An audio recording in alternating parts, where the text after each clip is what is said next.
बांग्लादेश में हिंदुओं पर हो रहे अत्याचार और नरसंहार को लेकर छत्तीसगढ़ के उपमुख्यमंत्री विजय शर्मा ने बड़ा बयान दिया है। उन्होंने कहा कि यह विषय अंतर्राष्ट्रीय स्तर पर उठाया जाना चाहिए।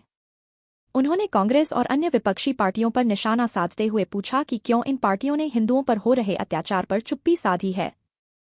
साथ ही डॉक्टर समीर सलीम राज को मिली धमकी पर विजय शर्मा ने सरकार की सख्त प्रतिक्रिया दी और उनकी सुरक्षा बढ़ाने की बात कही।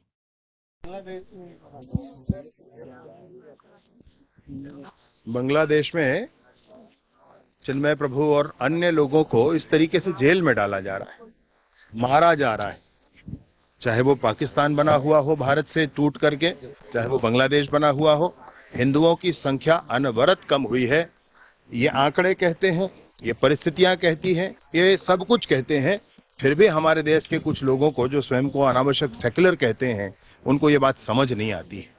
एक पक्ष मरता रहे, कटता रहे तो सब कुछ ठीक है, अगर वो पक्ष अपनी बात कह दे तो गलत हो जाता है।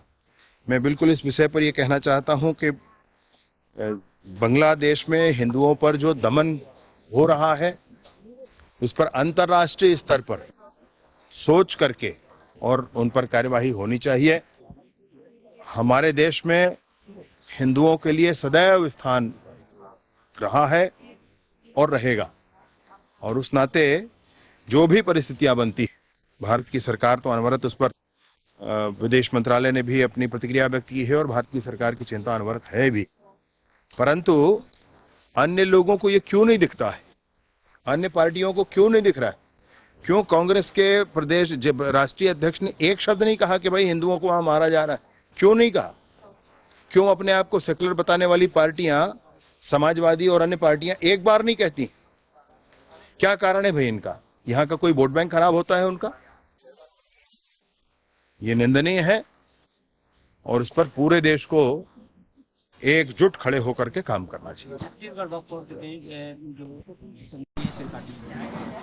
सलीम राज जी को जो धमकी मिली है वो दुर्भाग्यपूर्ण है। उन्होंने शुचिता और शुद्धता के लिए कि ऐसे मदरसों में भी अगर जहां पर अराष्ट्रीय गतिविधियां कुछ हों, ऐसे स्थानों पर भी जहां पर धार्मिक के सिवा राजनीतिक गतिविधियां संचालित हों, उनको शुद्धिकरण के लिए उन्होंने प्रयास किया था। और अगर उनको धमकी मिल रही है तो उनकी अभी सुरक्षा है और सुरक्षा बढ़ाई जाएगी, और स्पष्टता के साथ उनको काम करने के लिए हम आग्रह करेंगे कि ये बिल्कुल ठीक दिशा है। इन दिशाओं में ही काम करना होगा और चीज़ों को ठीक करना होगा।